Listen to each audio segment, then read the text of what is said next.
Excellent. So let me share my screen. Where's my share screen button? There you go. Share the desktop. Yes. PowerPoint. Yes. And you should all be able to see that. Can you all see that? Good. So we've got two sessions left. Well, we've got two major stages left, and then we've got the catch-up session as session 7. So as you remember, this is stage 5, and there's a couple of things I want to say before we dive into stage 5. Stage 5 is about tracking and monitoring. What do you measure in an alliance relationship? Now, something I should make clear right from the outset is that so far we've gone through each stage sequentially, and there's a good reason for that.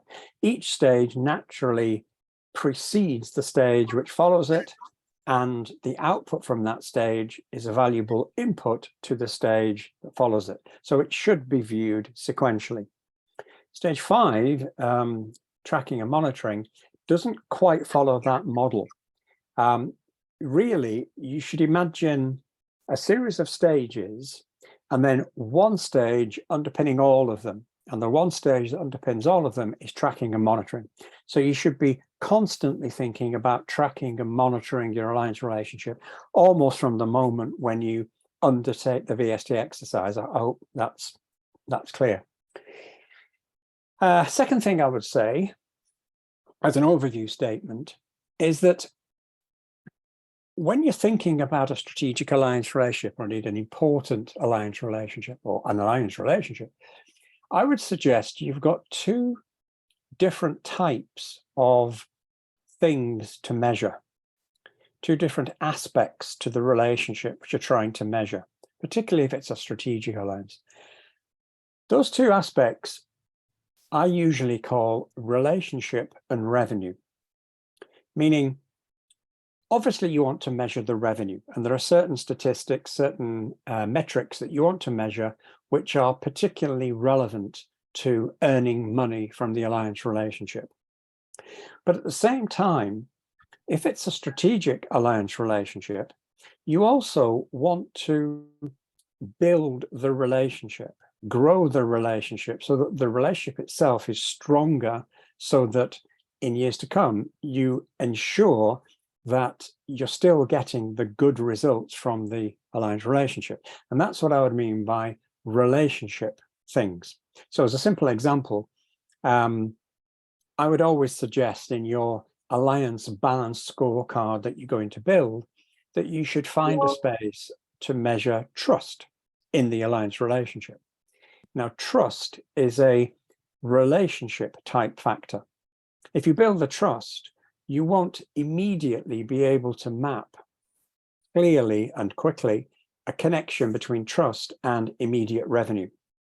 But if you build the trust, it will strengthen the relationship over time, which means you've got a stronger, more sustainable alliance relationship over time.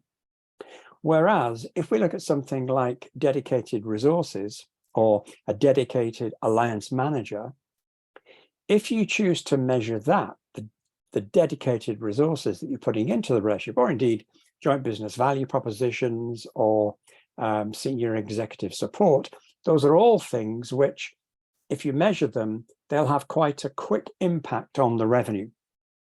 So I hope I made it clear that you should be thinking about these two different areas. Now, those two different areas also, to a certain extent, not exactly, but to a certain extent, replicate the two different sets of measurement that I think you should measure. And by that, what I mean is, I think you should build an alliance balanced scorecard. So a scorecard which has a balance to it, and dare I say it, because you'll probably say, well, he's at it again. But what I mean by balanced is commercial, technical, strategic, cultural, operational. So find some meaningful metrics in each of those areas. There may be one or two in each area, and built up, they become a 10-point measurement set, which gives you a balanced view of the relationship, not just a commercial view of it, not just a technical, strategic, or cultural, operational view of it, but a holistic view in all 5 areas. That's what I mean by an alliance-bound scorecard. And that bound scorecard will be useful for you and your partner in being able to express how strong the relationship is, where the relationship is at in developmental terms. But typically, it won't change dramatically month to month, and possibly not even quarter to quarter, unless you're making very, very big strides. So typically, you'll review that alliance-bound scorecard probably once a year or once every 6 months. So that's what I mean by, and that, in fact, is one of the CSFs. If you look at the commercial section, CO, I think it's CO10, where we look at key metrics. And by key metrics, I mean the alliance-bound scorecard. Now, at the same time, you also want a more responsive way of measuring the alliance relationship. And that's where I suggest you should measure some operational metrics as well. And that will be in the O section. I can't remember which CSF that is. It'll be something like operational O48, something round about there. Now, with operational metrics, what you're measuring are things which will change month to month, so that you can see which way the relationship is moving quickly on a month-to-month basis. So these are things like meetings with your partner, certifications, if that's something that's important to either party, training that has been delivered, joint proposals, RFPs, or whatever. These are things which are quite specific. They're operational in nature, but they give you a sense of change and movement month to month. Because if you're not careful, you'll go a whole year without measuring anything of any real note, and you'll get to the end of the year, and well, you might not even get to the end of the year. Your boss or your partner's boss may well say, "How is the relationship going?" And your answer, which is, "I'll tell you in a year's time," isn't really going to go down very well. You need to have some operational metrics that you can point to that shows progress in certain areas. Does that make sense? Okay, so let's go through it. This is what I'm going to be covering. Scorecard or dashboard, which is best for tracking performance. I would suggest a scorecard is what I mean by the balanced scorecard. That's something that you create and construct, and potentially you allude to or you refer to once a quarter to make sure that the major things are in place. But the dashboard is something which is created for you to be able to track progress quickly on a week-to-week, month-to-month basis. Develop the alliance-bound scorecard. We'll talk about that. Leading and lagging indicators.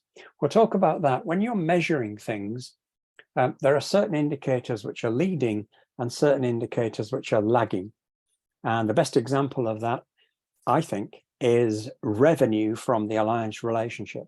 I would suggest strongly that revenue that you get from the alliance relationship is a lagging indicator.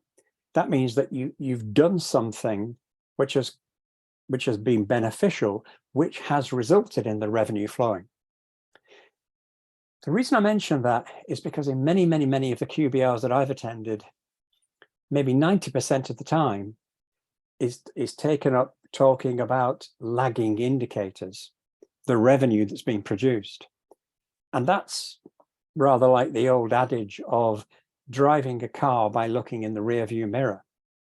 You're looking not at what's leading, you're looking at what's lagging. So a better way of running the QBRs and looking forward is to measure things like planned meetings with your partner, planned responses to RFIs or RFPs, the progress of joint business value propositions that you're constructing together. These are things which are leading indicators. Now, there may be others. You may well have your own set.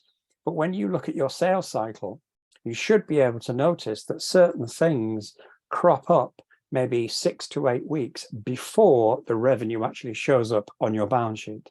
And it's those things that you should be homing in on and trying to find, so that you're looking at leading indicators rather than lagging ones. And then I can show you a number of examples of tracking progress, both in terms of the scorecard and the dashboard, and whether that's individual relationship progress, a report for an individual relationship, or indeed whether it's a report for multiple relationships. Maybe you're an alliance team leader and you want to track the performance of your team, or the performance of the relationships that you're responsible for as a group. And then the future of KPIs. KPIs is, or has become, I think is a better way of putting it, has become something of an old-fashioned term. And there's a new kid on the block called OKRs, Objective Key Results, which you may have heard reference to. So that's what I'm going to be talking about. Okay, again, to refresh your memory, or to hammer it home, this is VST. We're on stage 5, which is here. We've only got one stage left. And again, this is a static visualization of it.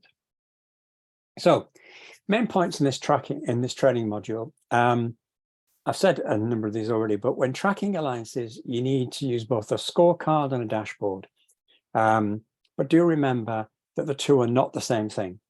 And when looking to build a scorecard, remember to build a balanced scorecard. Don't just measure revenue, don't just measure commercial aspects, measure other aspects as well, because they're important and that gives you the balance. The next thing is, don't just measure things which are easy to measure. It's easy to measure objective things like meetings, like training, like certifications, like messages. Measure things which are difficult to measure, but which are important as well. So for example, measure trust. Now, when you're measuring trust, it's hard to measure trust, but it is possible. You simply ask people, where do you think trust is at the moment? And don't challenge them on the score. Don't say, oh no, you're wrong. It's not at 35 out of 100. It's currently running at 75 out of 100, because that score that person gives to you, hopefully, is their honest opinion of where it's at. But what you can do by asking that question of multiple people on multiple sides is create a common view. So some people think it's working at 35, but you discover that that's an outlier view, and that most people think it's somewhere between 65 and 75. So now you can say, well, it's reasonable to assume that the trust level is currently at 65 to 75, and that person that thinks it's at 35 is actually an outlier. So now you've identified someone who needs re-education, or at least needs some further information to bring them on board into the group more generally. Also, when you're looking at trust, remember it's a dynamic situation. So a score of 65 may be a good or a bad score, depending on which way the dynamism is moving, which way the direction is moving. By that I mean, if your trust score was 85 2 months ago, and it's currently 65, then 65 is a bad number. It means it's going down. However, if your trust score was 45 2 months ago, and it's currently at 65, it's a good number, because it means it's going up. The dynamism. The dashboard can be internal or external or both. By that I mean, again, when I look at alliance relationships and ask about measurement and measurement systems, I'm asking both parties, what do you measure? And very, very, very typically, particularly if one is a software company and one's an advisory company or a GSI, a services company, very often they measure completely different things. One measures software renewals or annual rate of return or software licenses. Another measures services. And it's difficult to get common measurements. The most powerful thing you can do to drive performance in an alliance relationship is find some things which are common that you can both agree are important. So common things would be things like market share, won deals, trust in the relationship, senior executive support on both sides. These are things which both sides can agree are important and should be measured. And if they're common, then you've just doubled your chance of success, because not only will you work to ensure that they go up, but if your partner genuinely sees them as important as well, they will work to see that they go up. So you've harnessed the power of the partner to help you achieve better scores in your target areas. And of course, both Scorecard and Dashboards should integrate with the existing performance measurement systems. If we're not careful, we can get sucked into a black hole here of how you actually log your alliance revenues in your internal CRM or PRM systems. I don't want to go down that route. I don't want to get stuck into that, because to my way of thinking, CRM systems particularly are catching up with this new model called an alliance model. CRM systems are designed for client or customer relationship or revenue management, and they're built around that, where you're the seller and you have a buyer. That's not the situation with an alliance. You need a different kind of measurement system. And I see time and time again organizations trying to use Salesforce, for example, the Salesforce CRM system, to measure their alliance relationships. Doesn't work. They have to artificially construct procedures and processes in trying to manage their alliances, which have to fit in with the measuring system, and that's a bad idea. So I won't go down that route too much. On the other hand, there are some fast developing advanced PRM systems, partner relationship management systems, which I think are becoming very, very interesting and potentially very, very useful. And so, for example, you've got systems like WorkSpan, which is cloud-based. You've got in Partner, which is what I would call a hub and spoke structure.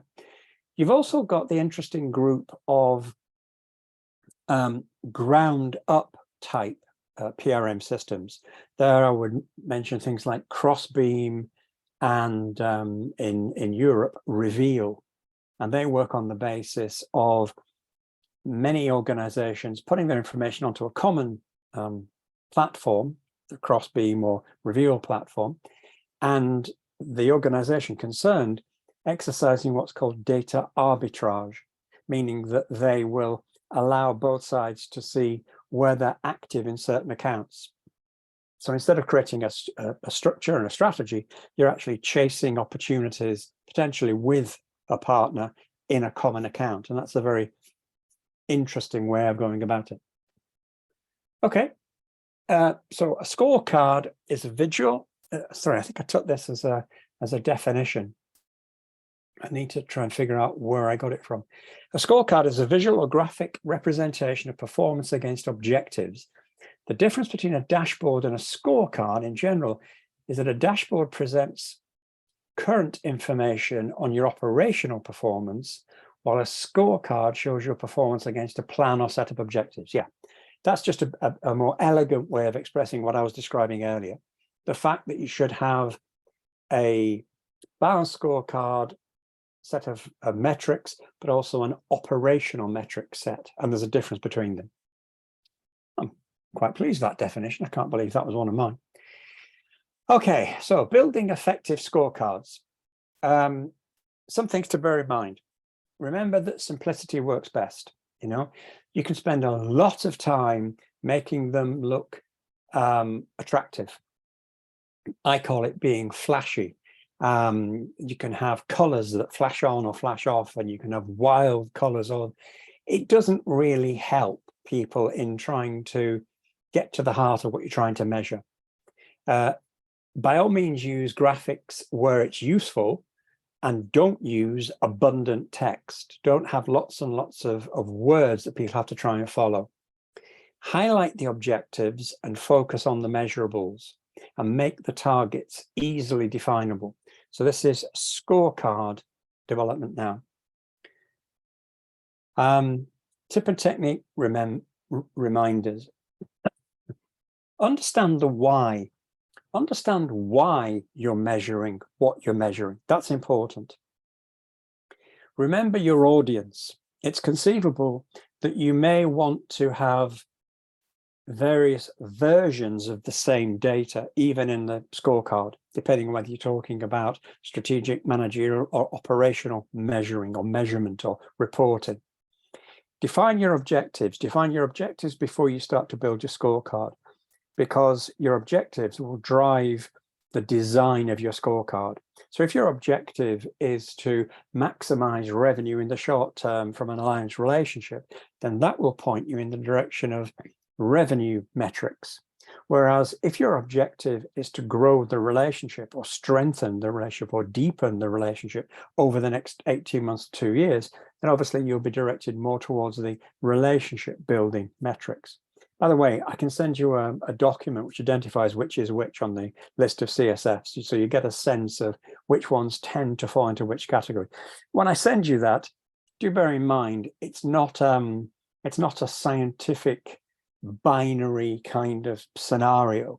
A number of them you could argue could be one or the other, but generally they fall into one category or another. So understand the why, remember your audience, define your objectives, keep the design simple, focus the scorecard on measurement. So we've all heard of SMART, which is specific, measurable, accountable, realistic, and to a certain timescale. Bear those factors in mind when you're putting your targets and your measurements in place, and measure to the objectives and to the targets. These are generic tips and techniques when building scorecards. And then some words that support why you should even consider developing a scorecard. When built successfully, the use of scorecards can facilitate communication between different departments in an organization.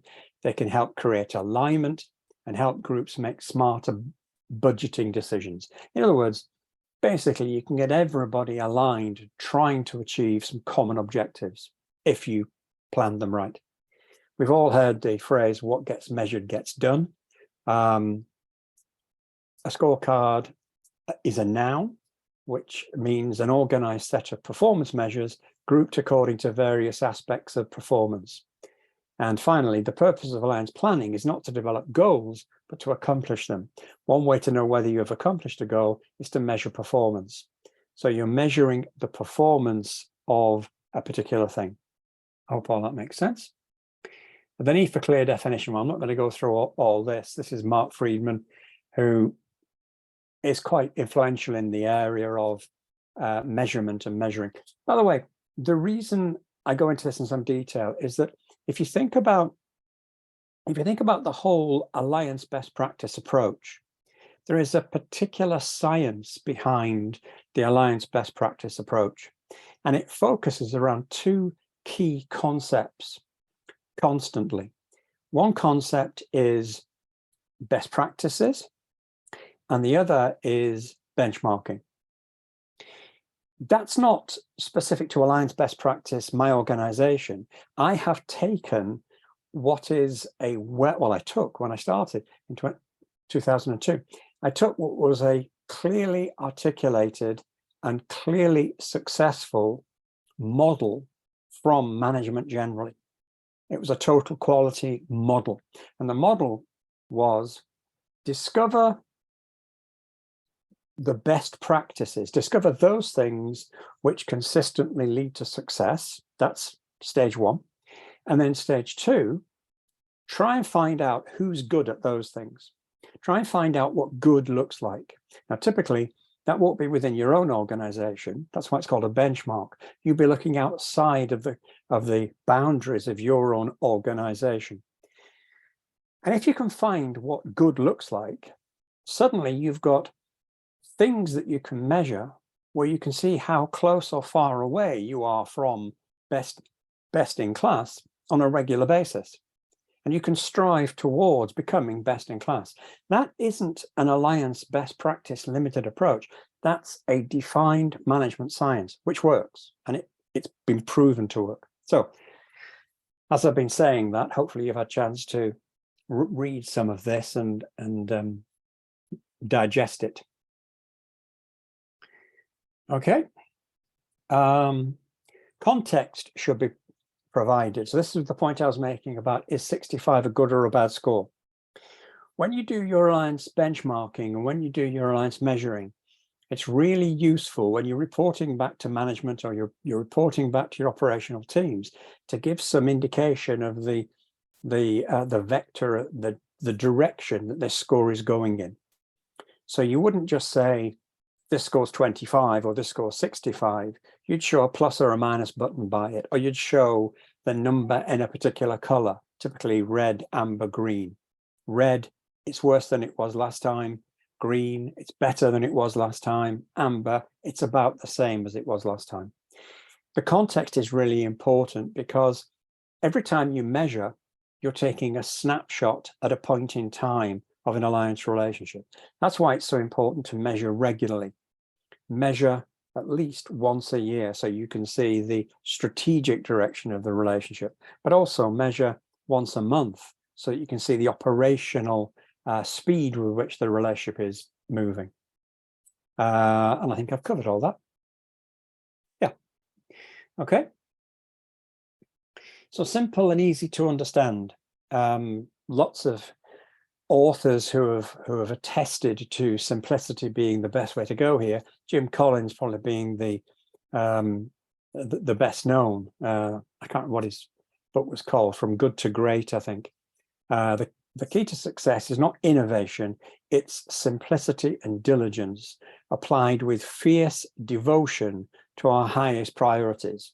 Well, that's great as a statement for the HBR review and for all those very glamorous academic manuals. What I would say is the key to success is decide what good looks like.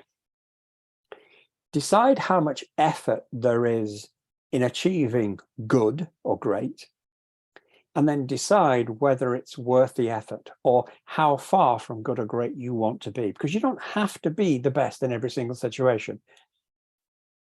Once you've decided, then you can start to move towards it. Then you can set your targets and your standards towards what you've agreed as being the most cost-effective and efficient use of resources. So when you're doing your benchmark, particularly if you're partnering with multiple of the same type of partners, you're not going to have 20 strategic alliance relationships at the top tier of your partner program. It just doesn't work like that. It's a triangle. You're only going to have one or two. So for many of your partners, you don't want to be strategic to them, and they certainly don't want to be strategic to you. They just want to use your stuff as well as other people's stuff.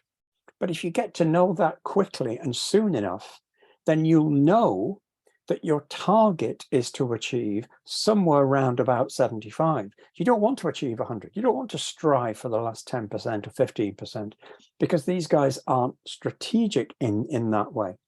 Whereas when you find your one or two or three that are genuinely strategic, then you can focus and harness all your energy and your resources on making those the best of the best. Okay, easily accessible and shared. Sharing of data increases transparency and inspires confidence. This is where it comes back to this point about trying to find things that you can measure that both sides think are important. So you can share the same reporting document. Same document shared to both sides. Better yet, do you have some kind of an online real-time updated system that both partners can access? It could be a subset of your CRM or PRM system. It could be a portal or a website that you both go to. Okay, Alliance Bound Scorecard. One of the best articles, although it's heavy going, I will warn you, one of the best articles about building Alliance Bound Scorecards come from the actual inventors of the balanced scorecard methodology, and that's Kaplan and Norton. Kaplan and Norton produced a wonderful report in 2010, so it's getting a bit old now, but they applied their thinking regarding balanced scorecards specifically to alliances. And if you want the article, you can use, when I send you the slides, you can click on this link, and as you can see, it turns to a hand, which means it's a live link, and it will take you to the HBR article, and that article is free to download. Just be careful with it, because it's very, very esoteric. It's very, very academic, and it goes into such depth. I don't think you'll need anything like that complexity for your own balanced scorecards. For your own balanced scorecards, I think you can quite usefully just look at the 52, or if you wish, the 25 CSS that you've chosen, and pick out the ones that you think are important. And if you end up picking out one out of each area, so you end up measuring 5 things, that's fine. You know, start there and then move upwards. Yep. So, example of a balanced scorecard. Now, when I say it's an example of a balanced scorecard, obviously what you're looking at is the 25 areas that originally were measured way back in stage 1. So what I'm suggesting is that there is a synergy here. There's a similarity here. If you're measuring it already, why not use it as your Alliance Balanced Scorecard? Why not use this as your scorecard? And if you think back to what I've just said over the last few slides about it being simple to understand and visual and not too much text, just imagine the spider diagram, the radar diagram that we've seen with 25 things around the outside, with your score as a shape inside, your partner score inside, and then your best-in-class score that you can get from the Alliance Best Practice database. That's a good Alliance balanced scorecard. It's fit for purpose, trust me. Okay, so that's scorecards, the big ones, the why you should have them, what they're valuable for. Now let's turn our attention a bit to dashboards, the operational ones. So, that's just repeating what I said earlier, that the concept was first mooted by Kaplan and Norton, and what the Alliance Balanced Scorecard helps you to do and see. Here, we're looking at leading and lagging indicators. So sometimes I'd call these cause and effect. So partner due diligence is a leading indicator, meaning if you get it right, it will produce results which are good in the future. Basically, what that means is choosing the right kind of partners. Business-to-business trust is a leading indicator. Well, you can read them for yourself. Senior executive support, effective communication, all these things are leading indicators. If they're going up, you're going to be having good results further down the track. These things are lagging indicators: revenue flow, commercial benefit, operational alignment. They happen after other things. So trying to measure the current performance of the relationship by looking at these things, what you're actually measuring is what was the performance 3 to 6 months ago, depending on your alliance life cycle or your sales life cycle. I'm just doing some work with a major client at the moment. And one of the things we're measuring is what is the effect of the VST score and changes in the VST score, and when do those changes take effect? When do they come into play? And what we've discovered is that if your VST score drops by a reasonable number, if it drops by 5 percentage points, or even, dare I say, 10 percentage points, that's not the end of the world. But if it drops by 15, 20, worse yet, 25 or 30 percentage points, how long does it take for that to show up in revenue coming through the pipeline? And the answer for this particular organization, which is a major global systems integrator, is typically between 3 and 6 months. So this is an explanation of why, particularly at the moment, you're seeing a number of organizations saying, we have to cut costs. We need someone to cut costs. Where can we cut costs? Oh, I know, alliance and partnership teams, because they don't actually do anything, do they? So they cut costs there. And then 3 to 6 months later, the results fall off the end of a cliff. And they sit back and say, why the hell did that happen? Well, because you've reduced a leading indicator, you've reduced the capability of the organization to do leading indicator things, which produce the revenue that you're getting in 3 to 6 months' time. Okay, here we go, example dashboards. So these examples are all historically at least 5 years old. And the reason for that is because I sign very extensive NDAs with most of my clients, non-disclosure agreements. And so when I'm sharing these things with you, it's usually because they're out of NDA. I'm now at a stage where I can share them with you. So here's one from SAP.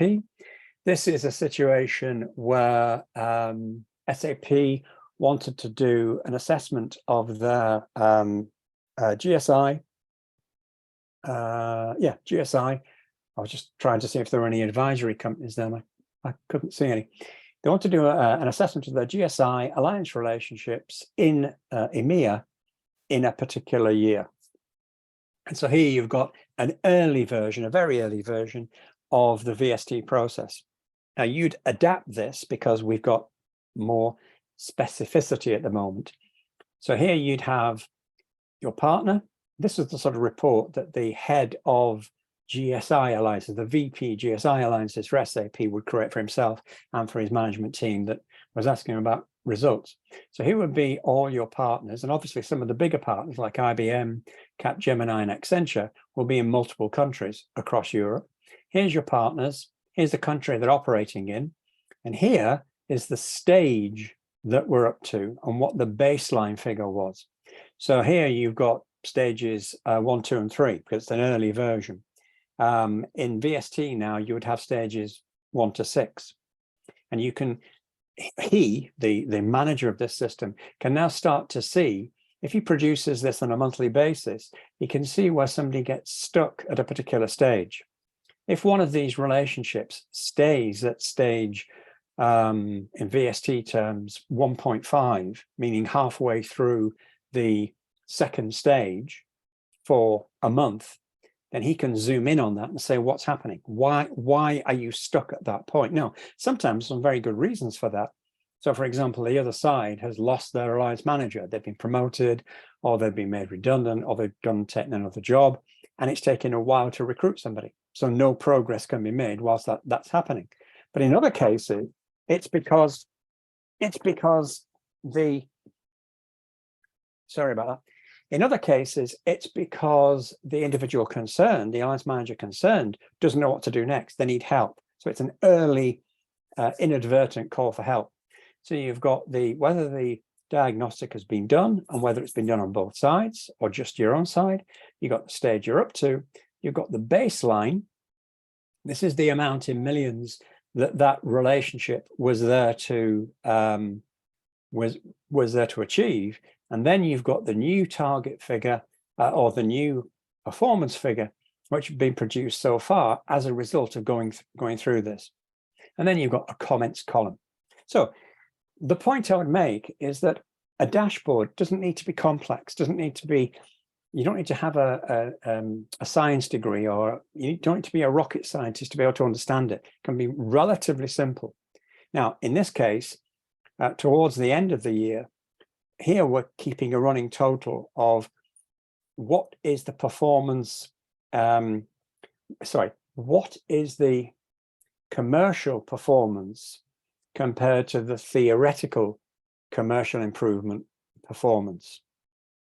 So if you remember, when we do our assessment, we're able to say from the database that if you're scoring, let's say 45 out of 100, then the Alliance Performance Index or the Alliance Performance Improvement Index could be 300%, for example. But it's only 300% if you can do all the things you need to do and all the things that are not scoring particularly high. If you can't address them all, or if you're not allowed to address them all, then you can't achieve a 300% increase. You can only achieve a proportion of that 300% increase. And that's what this is showing us here. So the theoretical percentage increase for all these relationships combined was 242.9%. But we couldn't achieve that because certain things weren't possible, because people were not available, because the market turned in a different direction, because there was hiatus, because of changes within SAP itself. So the actual average percentage increase so far has been 67.29%. But let me put that in context. This was in a year when SAP's results annually, globally, were in deficit for the first time ever. They'd had 20, 25 years of year after year increase in results and performance and growth across the board. They were very, very, very unused to non-performance. And so the guy here, a guy called Steve Bridge, actually sent me a recommendation on LinkedIn saying, in a year when lots of my SAP colleagues were losing their jobs, we managed to achieve greater than average increase on our business, and therefore were able to achieve all our individual and group commission bonuses, which he was very, very pleased about. So simple, easy to understand, and quick to read. Here's an IBM version, somewhat more complex, but still very similar. So these are all the IBM partners. These are all the locations, again, the countries. Here's the contact name from the IBM side. Here's whether the assessment has been done on both sides or one side. Here's the stage they're at. Here's the original baseline. Here's the new figure. Here's the actions required to progress to the new stage, to the new point. Here's the help required to be able to do that. In some cases, there's extra people needed. In some cases, extra budget required. And of course, there's a last response column or a needs to be done by when column. And that's just the way they wanted to do it. So this is your own dashboard. You can design it yourself, but I'm just trying to bring out and show you that it doesn't need to be particularly complex. It doesn't have to be complex. Here's a very, very simple one. This is a simple red, amber, green coding. So basically, it's Microsoft, and this is Microsoft in their relationship with Accenture, Capgemini, IBM, and Capgemini. Capgemini in the UK and Capgemini in France. And so these are the actions, the stage one vision. This is the stage, vision one, vision, 1, 1.1, 1.2, 1.3, etc., etc. And green means good, it's been done. Amber or yellow means it's in progress or it's okay. And red means not being done. So again, red, amber, green. Simple. Here's again a very, very simple one from EMC. This is EMC's assessment of these various relationships: AT&T, Rackspace, SunGard, Savis, Vodafone, Verizon. Pick off account with the teams. Done, yes or no. All green, yes, done. Key stakeholders identified, yes, in these three, but not in these three. Scope agreed, yes, no. Questionnaire invite sent out. Waiting on, yes, done, no. Completed, benchmark report, VST workshop, action plan developed. So again, simple. But they can be somewhat more glamorous. So here you've got measurement systems as templates that you can download from the internet. So you can have speed dials that go into the red, depending on the way you look at them. And again, we're looking at commercial, technical, strategic, cultural, operational. This means that that's in the green, that's in the green, that's amber, that's in the green, this is red. So immediately your eye is drawn to here, and you would drill down on why are we having problems in this area. We'll be looking at alliance flows, operational sales. So these are the individual things that they've built as the alliance balance scorecard. Measure what matters. OKR, so objective key results. I won't go into this too much because there's loads of stuff on the internet. If you just Google OKR or OKR system, you'll get definitions. Essentially, it's the same as KPIs, but they use slightly different terminology. Objective defines what needs to be achieved and should be concrete, inspirational, and action-oriented.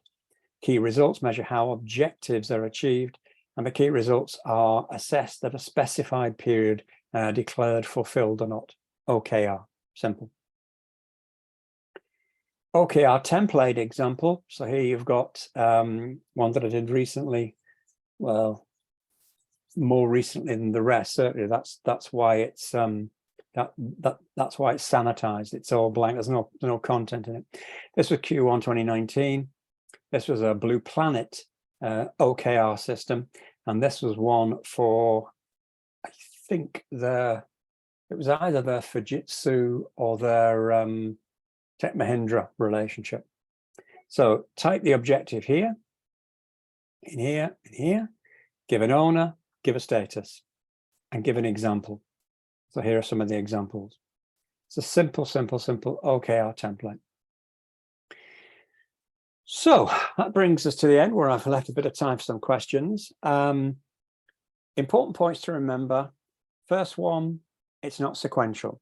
Start measuring your alliances as soon as you're sure that you're running a VST program with them. Measure two types of data. One is strategic and is the Alliance Balance Scorecard. One is operational and is the operational metrics and is the dashboard. Keep it simple, but make sure it's balanced. That's about it. And basically, when you produce it, you'll send it to your alliance sponsor to sign off, to say, these are the things we think we should be measuring. Do you agree? And then you've got some supporting tools. These things should all be in the Alliance Best Practice database for you to download. So let me stop sharing. And if it's okay with you guys, I'll stop the recording there because you might want to ask me some questions which are specific to your particular organization. So let me just stop the recording.